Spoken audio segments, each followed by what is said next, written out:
नमस्कार दोस्तों, स्वागत है आपका इनविजिबल डिनोक में। और आज हम बात करेंगे शेयर मार्केट के बारे में, या आप स्टॉक मार्केट भी कह सकते हैं।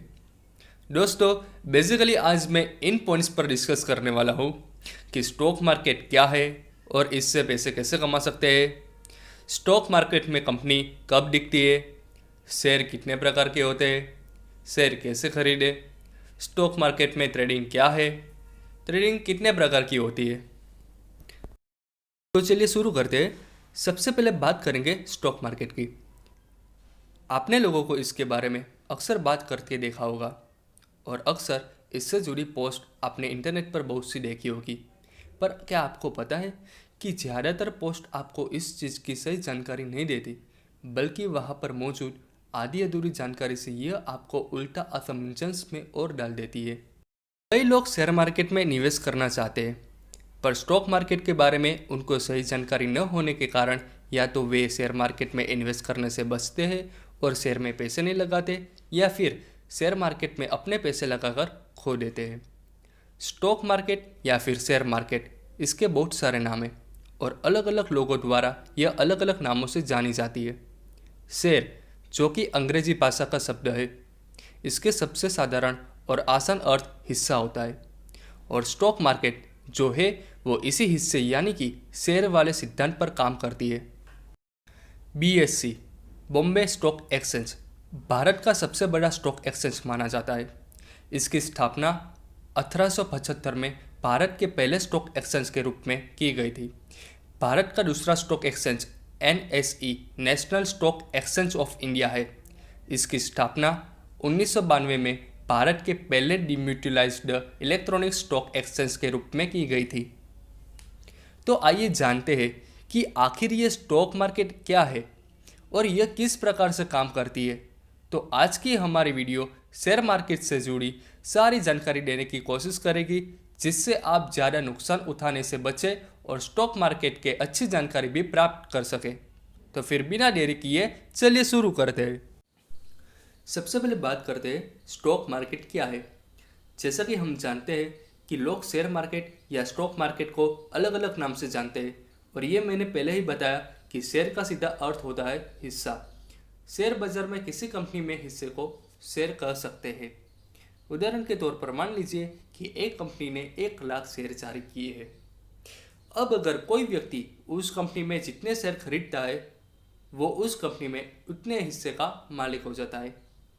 जैसे किसी व्यक्ति ने कंपनी में 1 लाख में से 40,000 शेयर खरीद लिए, तो उसका हिस्सा उस कंपनी में 40% हो जाएगा और वो उस 40% हिस्से का मालिक हो जाएगा। स्टॉक्स किसी भी कंपनी में व्यक्ति की हिस्सेदारी को दिखाता है, और वो व्यक्ति जब चाहे तब अपने शेयर दूसरों को बेच सकता है या फिर दूसरे व्यक्ति के शेयर खरीद सकता है। कंपनियों के शेयरों का स्टॉक्स का मूल्य बीएसई में दर्ज होता है। सभी कंपनियों के स्टॉक्स का मूल्य कंपनी की लाभदायक क्षमता के अनुसार कम या फिर ज़्यादा होता रहता है। पूरे बाजार में नियंत्रण बनाए रखने का काम भारतीय प्रतिभूति एवं विनिमय बोर्ड एफसीबीआई के द्वारा किया जाता है। जब एफसीबीआई किसी कंपनी को अनुमति देती है, तभी कोई कंपनी अपना इनिशियल पब्लिक ऑफरिंग जारी कर सकती है। बिना एफसीबीआई की अनुमति के कोई भी कंपनी आईपीओ जारी नहीं कर सकती। अब देखते हैं कि स्टॉक मार्केट में कंपनी कब दिखती है। स्टॉक मार्केट में लिस्टेड होने या फिर दिखने के लिए कंपनी को एक्सचेंज से लिखित रूप में कई समझौते करने पड़ते हैं। उस समझौते के तहत कंपनी को अपनी हर गतिविधि की जानकारी बाजार को समय समय पर देनी पड़ती है। इन जानकारियों में ऐसी जानकारियाँ भी होती है जिससे निवेशकों के हितों पर ऐसे पड़ता हो। कंपनी द्वारा दी गई जानकारियों के आधार पर कंपनी का मूल्यांकन किया जाता है, और इस मूल्यांकन के आधार पर मांग घटने बढ़ने पर उस कंपनी के शेयरों की कीमतों में उतार चढ़ाव आता रहता है। अगर कोई कभी कंपनी लिस्टिंग समझौते के नियमों का पालन नहीं करती और नियमों के उल्लंघन की दोषी पाई जाती है, तो उसे एक्सचेंज से हटाने का काम करने की कार्यवाही एफसीबीआई द्वारा की जाएगी।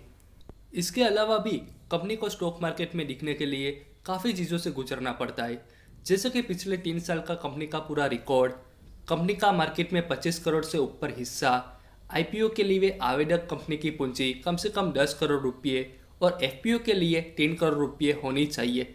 इन सब चीज़ों के अलावा भी कई चीज़ों पर ध्यान दिया जाता है जब कंपनी की लिस्टिंग की जाती है। किसी कंपनी की लिस्टिंग होने के लिए उसको कड़े नियमों का पालन करना होता है। अब दोस्तों देखते हैं कि शेयर कितने प्रकार के होते हैं। शेयर कई प्रकार के हो सकते हैं और अलग अलग लोग उन्हें अलग अलग रूप से परिभाषित करते हैं, पर शेयर को हम मुख्यतः 3 रूप में बांट सकते हैं।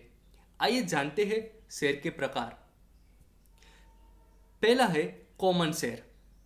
इन्हें कोई भी व्यक्ति खरीद सकता है तथा जरूरत पड़ने पर बेच सकता है। यह सबसे आम तरीके के शेयर होते हैं। दूसरा है बोनस शेयर।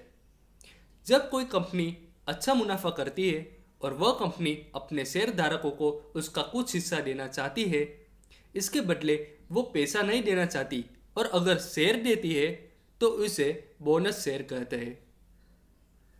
तीसरा है प्रीफर्ड शेयर। यह शेयर कंपनी द्वारा कुछ खास लोगों के लिए ही लाया जाता है। जब कोई कंपनी को पैसे की जरूरत होती है और वह मार्केट से कुछ पैसे जुटाना चाहती है तो वह जो शेयर जारी करेगी वह उन्हें खरीदने का पहला अधिकार कुछ खास लोगों को ही देगी, जैसे कि किसी कंपनी में काम करने वाले कर्मचारी। इस तरह के शेयर बहुत सुरक्षित माने जाते हैं। अब दोस्तों देखते हैं कि स्टॉक कैसे खरीदें। स्टॉक खरीदने के लिए सबसे पहले आपको निर्णय लेना होगा कि आप खुद स्टॉक खरीदना चाहेंगे या किसी ब्रोकर की सहायता लेंगे। उसके बाद ही आगे बढ़ा जा सकता है। यदि आप ब्रोकर की सहायता लेते हैं तो सबसे पहले आपको अपना अकाउंट खुलवाना होगा, जिसे डीमैट अकाउंट कहते हैं, जो कि आप अपने ब्रोकर के माध्यम से खुलवा सकते हैं। ब्रोकर के जरिए स्टॉक खरीदने में काफ़ी फायदा होता है। एक तो आपको अच्छा मार्गदर्शन मिलेगा और दूसरा आपको स्टॉक मार्केट की पूरी जानकारी हो जाएगी। ब्रोकर आपसे मदद करने और स्टॉक की जानकारी आदि के लिए वो पैसे या फिर स्टॉक में मुनाफे का हिस्सा लेते हैं। भारत में 2 ही स्टॉक एक्सचेंज है, एनएसई और दूसरा बीएसई। जो कंपनियां इनमें लिस्टेड होती है सिर्फ उन्हीं में स्टॉक खरीदे या बेचे जा सकते हैं। जब भी आप किसी शेयर की खरीद फरोख्त करते हैं तो उसका पैसा आपके डीमैट अकाउंट में ही आता है। आपका डीमैट अकाउंट आपके बैंक अकाउंट से लिंक होता है। आप अपने डीमैट अकाउंट से आसानी से पैसा अपने बैंक अकाउंट में भेज सकते हैं। अब दोस्तों देखते हैं कि स्टॉक मार्केट में ट्रेडिंग क्या है। ट्रेडिंग यह शब्द स्टॉक मार्केट में काफी लोकप्रिय और बहुत ज्यादा उपयोग में लाया जाता है। इस शब्द का हिंदी में अर्थ व्यापार होता है। जब भी हम किसी वस्तु या फिर किसी सेवा को इस उद्देश्य के साथ खरीदते हैं कि उस वस्तु और सेवा को कुछ समय तक रखने के बाद उसे बेचकर हम उससे लाभ कमाएंगे, तो इस कार्य को ट्रेडिंग कहा जा सकता है। ठीक इसी प्रकार से जब कोई व्यक्ति स्टॉक मार्केट में कोई स्टॉक खरीदता है तो उस व्यक्ति का मुख्य उद्देश्य होता है कि उस स्टॉक के भाव ऊपर जाने के बाद वह उस स्टॉक को बेचकर लाभ कमा सके। इस लाभ कमाने के लिए खरीदे और बेचे जाने वाले स्टॉक की पूरी प्रक्रिया को ट्रेडिंग कहते हैं। अब ट्रेडिंग कितने प्रकार की होती है? वैसे तो ट्रेडिंग के कई प्रकार हो सकते हैं, पर मुख्य रूप से 3 तरह के ट्रेडिंग ही लोगों द्वारा काफ़ी पसंद किए जाते हैं और उपयोग किए जाते हैं। पहला, इंट्राडे ट्रेडिंग। ऐसे ट्रेड्स जो कि एक दिन के अंदर ही पूरे कर लिए जाए वो इंट्राडे ट्रेडिंग कहलाती है। इंट्राडे ट्रेडिंग में स्टॉक्स को उसी दिन खरीदकर उसी दिन बेचने का कार्य किया जाता है। दूसरा है स्कैल्पर ट्रेडिंग। ऐसे ट्रेड जो कि खरीदने के कुछ मिनटों के अंदर ही बेच दिए जाए उन्हें स्कैल्पर ट्रेडिंग कहा जाता है। इसमें अक्सर 5 से 10 मिनट के अंदर शेयर खरीदकर बेच दिए जाते हैं। इस तरह के शेयर में मुनाफा अधिक होता है, पर इनमें मुनाफा तभी ज़्यादा होता है जब इसमें निवेश की गई रकम ज़्यादा हो। इसमें नुकसान होने के भी ज़्यादा मौके होते हैं क्योंकि लगाई गई रकम भी ज़्यादा होती है।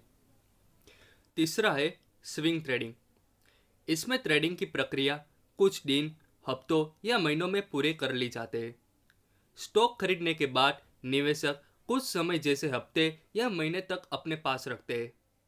उसके बाद स्टॉक का भाव बढ़ने के बाद इंतजार करते हैं और जब सही भाव मिल जाता है तो उसे बेच देते हैं। स्टॉक मार्केट को लोगों द्वारा एक खतरनाक खेल माना जाता है जिसमें आदमी सिर्फ डूबता ही है, पर ऐसा बिल्कुल भी नहीं है। यह धारणा पूरी तरह से गलत है। अगर सही तरीके से और संयम के साथ स्टॉक मार्केट में निवेश किया जाए तो व्यक्ति इस चीज में काफी मुनाफा भी कर सकता है, पर इसमें कूदने से पहले व्यक्ति को इसके बारे में अधिक से अधिक जानकारी ले लेना बहुत ही ज्यादा आवश्यक है। अधूरी जानकारी हमेशा से ही खतरनाक रही है। मगर इसका मतलब यह कतई नहीं है कि स्टॉक मार्केट में निवेश नहीं करना चाहिए या फिर निवेश करने के लिए कोई अलग तरह की प्रतिभा या योग्यता होनी चाहिए।